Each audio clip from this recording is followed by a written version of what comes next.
Oke, salam ekonom muda. Nah, hari ini anak-anak kita akan mempelajari bagaimana sih kebijakan pemerintah, baik itu melalui pajak, subsidi, maupun pengaturan harga di dalam suatu keseimbangan pasar.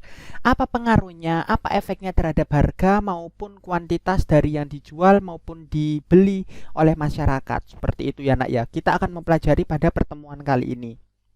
Nah, yang pertama kita akan mempelajari efek pajak dan subsidi di dalam pasar. Jadi kita akan mengetahui nih, apakah ada efek tersendiri ketika pajak maupun subsidi tadi diterapkan pemerintah ke dalam suatu pasar. Seperti itu. Nah, yang pertama kita ulas yaitu efek pajak. Pajak itu kalian tahu kan di keseharian kalian. Nah, jadi pajak di sini itu adalah sesuatu hal atau biaya tambahan yang dikenakan atas penjualan. Jadi di sini pajak itu pasti akan selalu menambah harga barang yang ditawarkan. Kok bisa? Contohnya bagaimana di kehidupan nyata kita? Contoh, ketika kalian beli sandies ya kan, es krim sandiesnya McDonald, ya kan harganya kan awalnya tertera 9.000. Tapi kok bisa kita bayarnya 10.000 sekian. Nah, itulah efek pajak di sini. Jadi pajak yang benar-benar diulas di dalam pasar ini mengarahnya ke pajak pertambahan nilai. Seperti itu. Sebesar 10% pertambahan nilainya, atau mungkin bukan hanya di McDonald, kalian beli di Hypermart atau toko-toko swalayan yang modern seperti itu. Nah, di situ pasti akan ada efek pajaknya. Nah, pasti ketika toko tersebut atau restoran tersebut menerapkan pajak PPN, secara tidak langsung akan menambah harga dari barang yang mereka tawarkan atau mereka jual. Disinilah efek pajak berlaku pada keseimbangan harga pada pasar seperti itu. Nah, bisa disimpulkan bahwasanya pajak di sini itu hanya mempengaruhi siapa? Hanya mempengaruhi fungsi penawaran, karena dari sisi penjualannya saja yang bertambah harganya. Tapi untuk permintaannya fungsinya tetap seperti itu ya nak ya. Jadi di sini saya ulangi kembali, pajak yang dikenakan atas penjualan selalu menambah harga barang yang ditawarkan, sehingga hanya akan mempengaruhi fungsi penawaran, sedangkan fungsi permintaannya akan tetap. Nah, di sini bisa kita lihat bagaimana sih efeknya penawaran itu. Nah, coba kamu perhatikan di sini. Jadi ada beberapa rumus yang berkaitan dengan pajak pada keseimbangan harga. Rumus yang pertama inilah yang perlu kalian pelajari lebih detail di SMA, atau kalian benar-benar harus memahami rumus ini. Sama seperti rumusnya keseimbangan harga. Yang membedakan hanya ada tambahan ini pajak.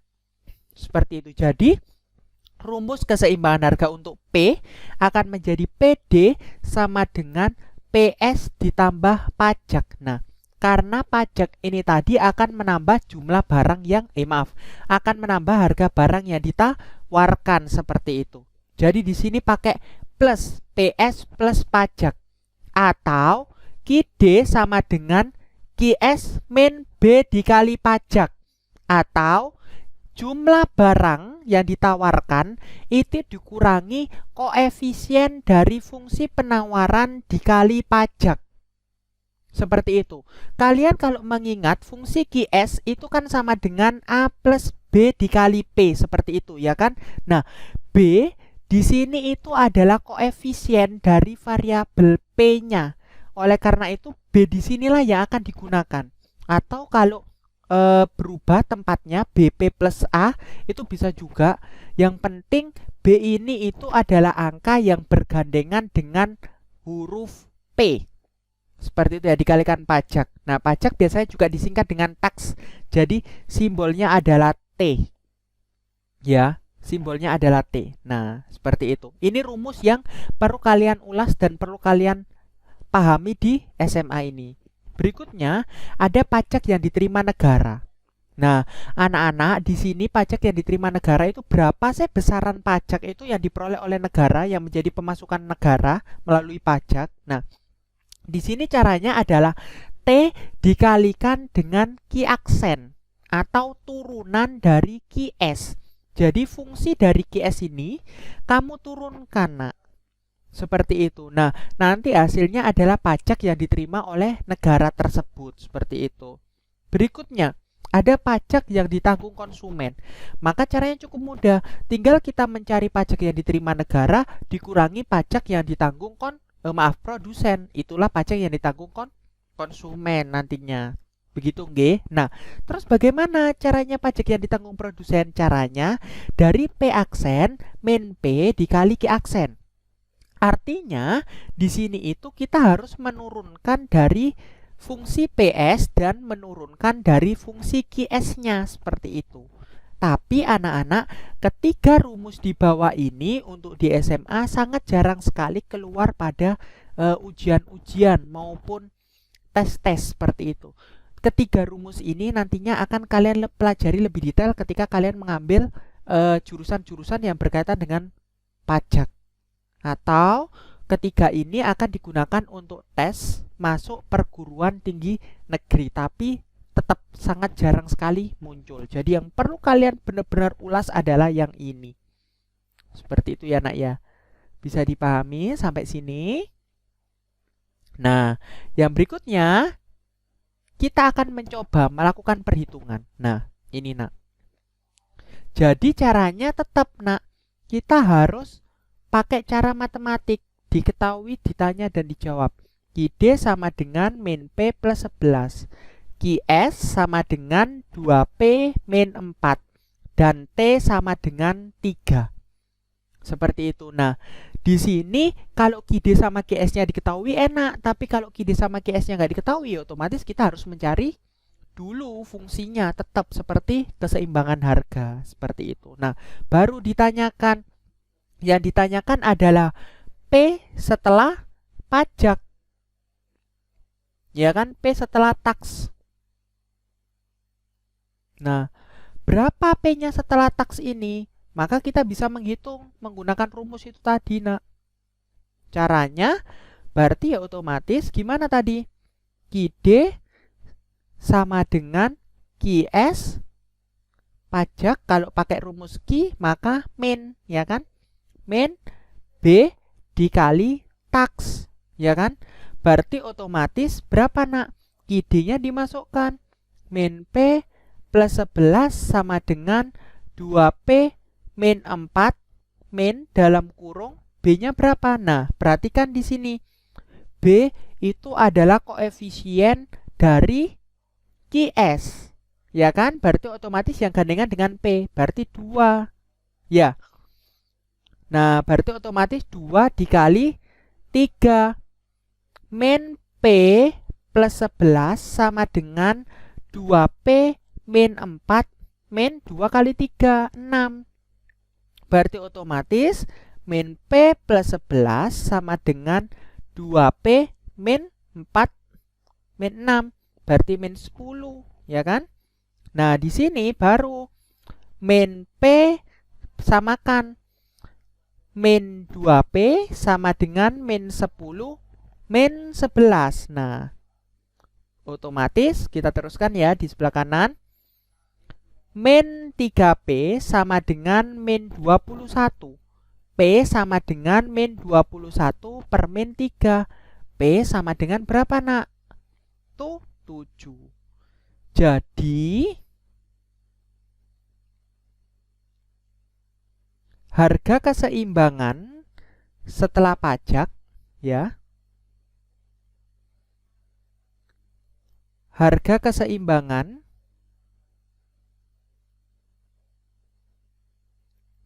setelah pajak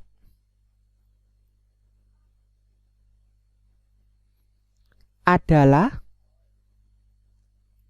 Rp 7 seperti ini. Nah, terus misal ada pertanyaan lagi, terus berapa kuantitas keseimbangannya setelah pajak yang ditawarkan? Berarti tinggal dimasukkan, nak, ke rumus QS. Nah, QS sama dengan 2P min 4. Berarti 2 dikali 7 dikurangi 4. Berapa? 14 dikurangi 4. Hasilnya 10. Jadi jumlah barang yang dijual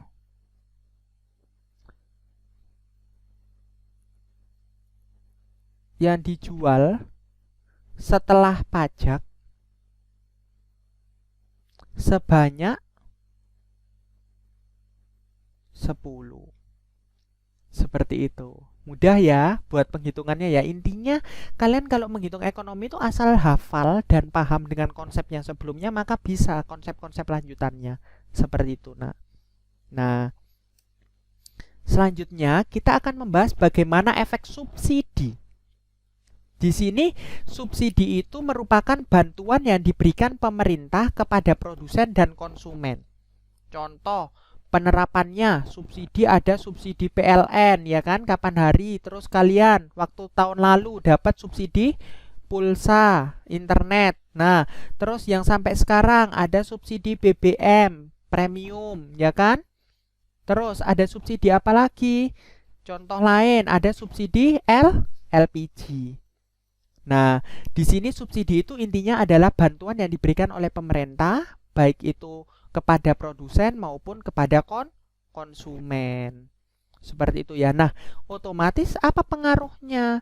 Nah, subsidi ini akan berpengaruh tetap sama pada barang yang ditawarkan. Jadi ketika ada subsidi, otomatis harga barang yang dijual itu akan berkurang. Ya kan, kamu dapat subsidi PLN, pulsa, BBM, LPG, berkurang kan harga yang dijual oleh produsen. Nah, di sini otomatis pengaruhnya subsidi itu tetap hanya pada fungsi penawaran, sedangkan fungsi permintaannya itu tetap seperti itu. Rumusnya pun hampir mirip dengan apa? Hampir mirip dengan si rumus pajak. Kalau tadi pajak plus karena menambah harganya, maka kalau subsidi min seperti itu. Kalau ininya berubah menjadi plus, intinya sama, tinggal ini diganti subsidi. Nah, terus apa itu untuk simbolnya itu berupa TR. Kalau tadi kan T. Nah, kalau subsidi itu berupa TR. Apa itu TR? TR itu adalah transfer payment. Nah, seperti ini. Nah, transfer payment gitu. Nah, subsidi yang diberikan negara berapa ya? Otomatis subsidi TR dikalikan dengan Q aksen, turunan dari fungsi QS. Kalau subsidi yang diterima konsumen berarti P harga pertama ya, harga pertama dikurangi dari P aksen ya, atau turunan dari fungsi P dikalikan dengan turunan dari fungsi Q. Kalau subsidi yang diterima produsen ya otomatis subsidi yang diberikan negara dikurangi subsidi yang diterima konsumen. Seperti itu saja cara penghitungannya. Tapi tetap ketika rumus di bawah ini sangat jarang sekali keluar, terkecuali kamu melanjutkan ke perguruan tinggi dengan jurusan yang terdapat materi perpajakan. Seperti itu, hanya untuk pengenalan saja nanti. Kalaupun nanti keluar di tes UTBK atau masuk perguruan tinggi negeri, maka kita akan bertemu lagi untuk membahas materi ini secara khusus mengenai soal-soal UTBK tadi gitu. Jadi tetap yang perlu kalian benar-benar pahami adalah rumus yang ini. Seperti itu. Nah, ayo sekarang kita latihan soal coba. Nah, ini apa yang membedakan dari yang tadi? Yang membedakan apa nak? Benar ya, yang membedakan tidak ada fungsi penawarannya, hanya ada fungsi permintaannya. Berarti otomatis diketahui dulu, kita tulis biar memudahkan. PD sama dengan 0,5 Q plus 10. Nah, PS1-nya 14, Q1-nya 10, P2-nya 10, Q2-nya 6. Nah, subsidinya sebesar TR sama dengan 3. Yang ditanyakan apa?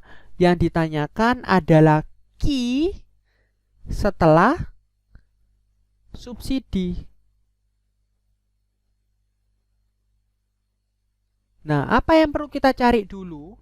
Yang perlu kita cari dulu adalah fungsi PS, karena kita membutuhkan fungsi PS. Gimana rumusnya? Ya tetap pakai rumus mencari fungsi P min P1 per P2 min P1 sama dengan Q min Q1 per Q2 min Q1. Ya kan?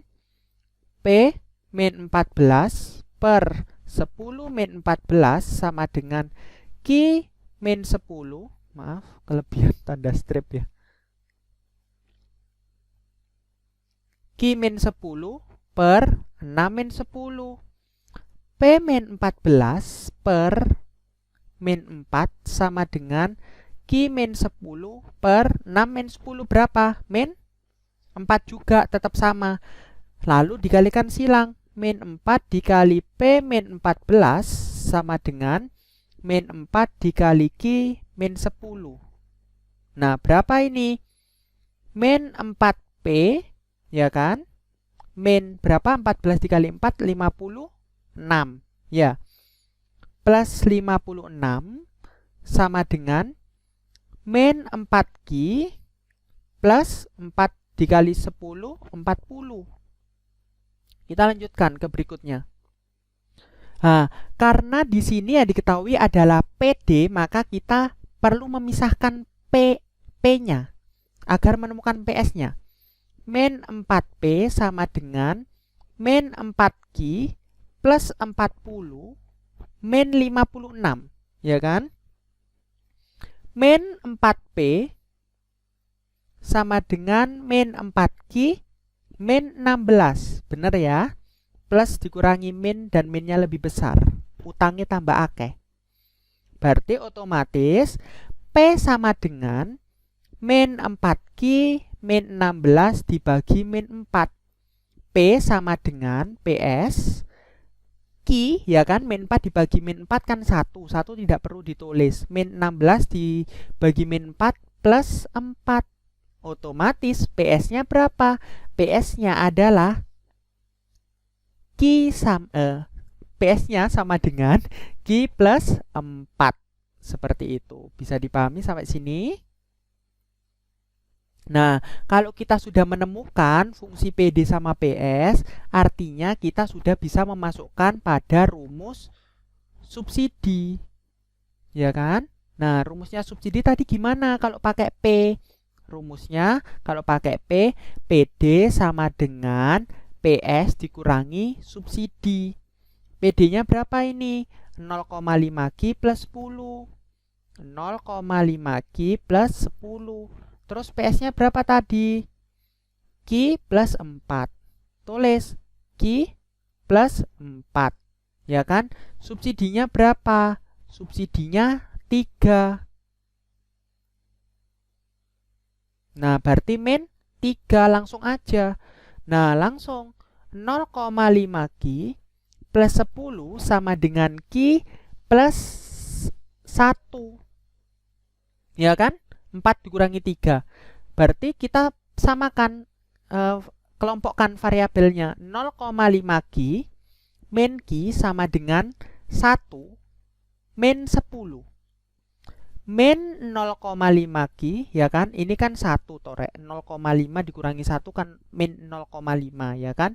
Sama dengan berapa, nak? 1 min 10, min 9. Berarti Q-nya ketemunya min 9 dibagi min 0,5. Q sama dengan 18. Nah, jadi jumlah es campur setelah subsidi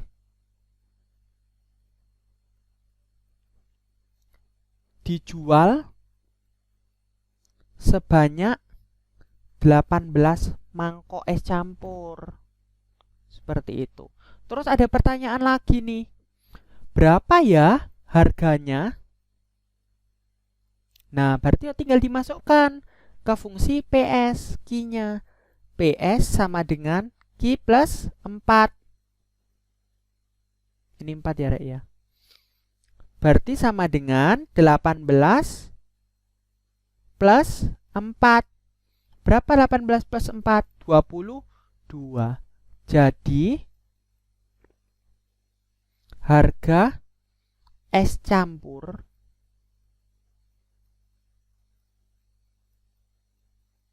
setelah subsidi seharga berapa? Rp22. Bisa dipahami ya, sangat mudah ya untuk pengaruh efek dari pajak dan subsidi. Intinya kalian harus bisa mengotak-ngatik rumus lagi dan paham dengan rumusnya. Kalau TR itu diapakan? Kalau T itu diapakan? Seperti itu, nak. Nah, kalau kita sudah mengetahui efek subsidi dan pajak, ada kebijakan lain yang dilakukan pemerintah, yaitu mengintervensi harga. Jadi di sini peran pemerintah dalam menentukan harga pasar itu bisa mencapai sebuah keseimbangan dengan cara melakukan intervensi pada beberapa kebijakannya untuk mencapai keseimbangan yang selalu terjaga, Rek. Seperti itu. Nah, apa aja upayanya? Salah satunya adalah penentuan harga maksimum dan penentuan harga minimum. Untuk penentuan harga maksimum itu istilahnya namanya ceiling price, ya kan? Ceiling, atap atau plafon atap, ya kan? Ceiling kan artinya atap, ya toh. Nah, di sini adalah kebijakan apa itu? Kita bahas. Kalau penentuan harga minimum itu istilahnya adalah floor. Floor itu kan lantai. Jadi harganya itu harga bawah atau harga minimum. Nah, di sini penentuan harga maksimum atau ceiling price itu pemerintah akan menetapkan harga jual tertinggi sehingga barang itu masih bisa dibeli oleh konsumen secara wajar. Kebijakan ini kenapa kok bisa terjadi? Kebijakan ini bisa terjadi ketika pasokan di pasar itu tadi sangat langka. Contoh, waktu kasusnya COVID, ya kan, waktu kasusnya COVID awal-awal, harga masker itu melambung tinggi sekali, sangat langka. Ya kan, kita susah sekali mencari masker, terutama masker sensi. Harganya yang biasanya 43.000, ya kan, bahkan ada yang 35.000, langsung melambung jadi 250.000. Nah, di sini pemerintah untuk melindungi konsumen tadi biar bisa tetap mampu membeli secara wajar, itu dengan apa, nak? Dengan menetapkan kebijakan harga maksimum atau selling price ini. Contoh penerapannya semisal ini. Harga 5.000, P ditetapkan harganya 5.000. Ya kan? Nah, otomatis produsen, ya, si produsen tadi tidak boleh menjual, produsennya itu tidak boleh menjual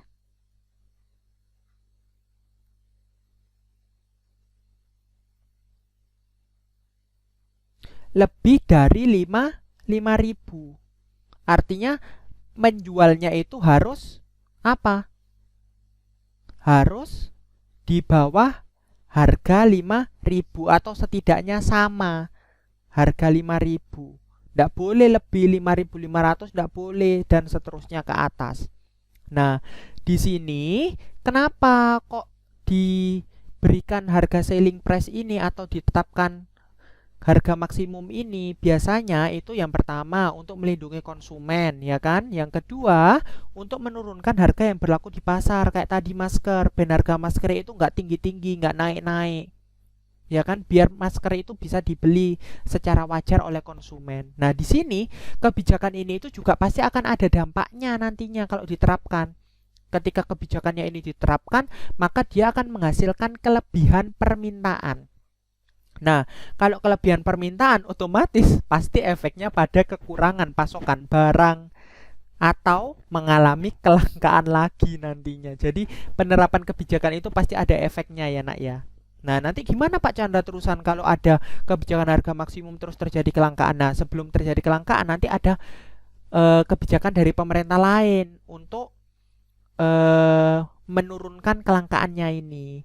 Nah, di sini karena ada kelebihan permintaan, otomatis bisa dikatakan terjadi apa, nak? Shortage. Ya kan? Di dalam pasar. Seperti materi kurva keseimbangan pasar kemarin, ya kan? Akan terjadi shortage atau kelebihan permintaan. Sebaliknya, ada juga penentuan harga minimum atau floor price. Seperti itu. Jadi, penentuan harga minimum ini yaitu pemerintah itu menetapkan harga jual, ya, itu dibatasi terendahnya berapa. Kayak gitu. Sehingga di sini biar tidak merugikan produsen atau penjual barang dan jasa tersebut.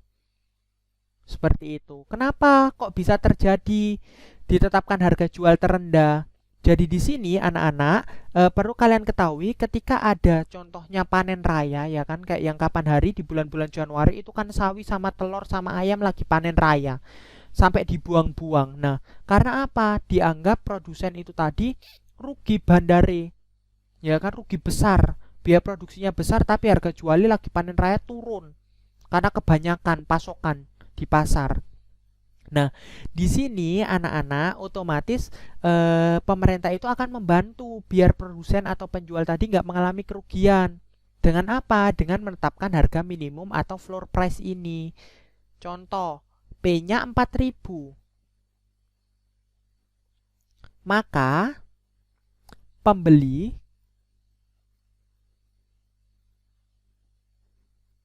bisa beli harus di atas 4.000 atau setidaknya 4.000. Nggak boleh di bawah 4.000. Contoh 3.900 itu nggak boleh karena harga minimumnya adalah 4.000.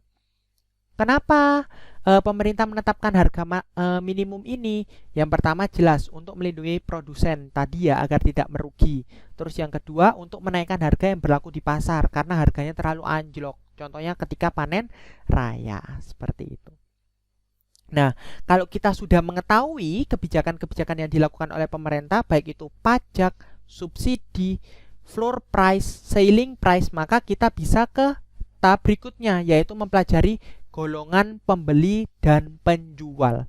Nah, intinya golongan pembeli dan penjual ini ada 3. Yang pertama, ada penjual atau pembeli super marginal. Terus ada penjual maupun pembeli marginal. Dan yang terakhir ada penjual dan pembeli submarginal. Seperti itu. Kita bahas satu-satu. Kita mulai dari pembeli dulu. Pembeli super marginal. Jadi pembeli super marginal ini bisa kamu lihat ya garis sirek. Tempatnya beliau di mana? Tempatnya pembeli itu di mana? Pembeli super marginal tempatnya di atasnya garis E. Titik E. Otomatis di sini pembeli super marginal itu mampu membeli di atas harga pasar. Jadi intinya super kan, super kayak Superman ya kan, memiliki kelebihan. Jadi dia itu mampu membeli di atas harga pasar. Contoh, harga pasarnya 3.000. Si pembeli super marginal ini berani beli itu sampai harga 6.000 misal. Dia berani beli inti seperti itu. Oleh karena itu, karena dia memiliki kemampuan bisa beli di atas harga pasar, dia akan mendapatkan sebuah keuntungan ya, disebut dengan premi konsumen. Apa itu premi konsumen? Premi konsumen itu si pembeli ini tadi itu bisa lebih banyak mendapatkan barang atau jasa di pasar tersebut dibandingkan pembeli yang lainnya, nak. Jadi dia akan mendapatkan keuntungan lebih, mendapatkan barang yang lebih, karena otomatis penjual ya lebih milih ke menjual barang dagangannya ke pembeli super marginal karena beliaunya mampu buat bayar di atas harganya pasar. Seperti itu ya. Nah, yang berikutnya ada pembeli submarginal. Kebalikannya, kalau pembeli submarginal ini mampunya itu membeli di bawah harga pasar. Jadi dia itu hanya mampu membeli di bawah harga pasar. Jadi semisal pasar itu tadi gak mengalami penurunan harga nih, ya otomatis pembeli ini gak mampu buat membeli di pasar itu. Kayak gitu, itu disebut pembeli submarginal. Sebaliknya, kalau penjual super marginal bagaimana? Penjual super marginal otomatis penjual yang memiliki kemampuan untuk menjual di bawah harga pasar ya. Nah, kamu bisa lihat kan garis merahnya ini di bawahnya harga keseimbangan. Otomatis loh, kok bisa Pak? Dia menjual di bawahnya harga pasar. Biaya produksinya gimana? Nah, otomatis dia itu punya sebuah sebuah langkah, sebuah cara gimana dia bisa menghemat biaya produksinya sehingga harga jualnya atau HPP-nya itu lebih rendah dibandingkan penjual yang lainnya atau harga pasarnya seperti itu. Nah, penjual super marginal ini juga akan mendapatkan keuntungan. Dia bisa menjual barangnya itu lebih banyak dibandingkan penjual-penjual yang lainnya. Keuntungan tersebut disebut dengan premi produsen. Seperti itu. Contohnya negara apa kira-kira penjual super marginal? Bener ya. Salah satu contohnya itu adalah Cina. Cina itu menurut Pak Chandra sendiri tipikalnya mereka itu melakukan penjualan dengan mekanisme golongan penjual super marginal karena dia bisa menekan harga biaya produksi itu tadi di bawah harga pasaran yang lainnya. Contohnya handphone atau alat elektronik. Dari Eropa, Amerika, Inggris masih mahal-mahal, tapi kalau dari Cina harganya langsung murah kan. Seperti itu digolongkan pada penjual super marginal. Kalau penjual submarginal, otomatis dia itu apa menjual di atas harga pasar. Loh, emang ada yang beli? Jelas, pasti tetap masih ada yang beli. Jadi penjual submarginal ini contohnya kalau kamu jalan-jalan ke TP, ya kan? Kamu kan biasanya lewat H&M, Gucci, Chanel, seperti itu. Nah, di situ kan produk-produknya sama seperti barang-barang yang di pasaran lainnya, ya kan? Tasnya, sabuknya, ataupun yang lainnya. Tapi dia berani untuk menjual di atas harga pasar. Golongan-golongan penjual inilah yang dikelompokkan pada golongan penjual submarginal. Nah, tinggal satu golongan lagi, pembeli dan penjual marginal. Jadi pembeli dan penjual marginal ini dia intinya menjual maupun membeli barang dagangannya itu sama seperti harga pasar. 3.000 ya 3.000 mereka. Intinya ini tuh orang-orang normal ya, golongan-golongan normal seperti itu. Bisa dipahami anak-anak? Kalau super-super ini tadi itu kan mungkin apa ya? Sultan ya kan, golongan-golongan sultan. Begitu dia benar-benar bisa menghemat ataupun benar-benar bisa membeli di atas harga pasar. Gitu. Ini untuk golongan pembeli dan penjual. Nah, sampai sini otomatis anak-anak sekarang tahu kan, ekonom muda sekarang tahu mempelajari ekonomi itu ternyata luas. Ada di sekeliling kita. Ternyata pembeli dan penjual pun ada banyak golongan. Nah, sekarang kalian bisa menyimpulkan sendiri. Kalian dan keluarga kalian itu termasuk golongan pembeli mana sih? Apakah golongan pembeli super marginal, marginal, atau submarginal? Ataupun sebaliknya, penjual super marginal, submarginal, maupun marginal, seperti itu. Nah, untuk materi keseimbangan harga sudah berakhir pada pertemuan kali ini.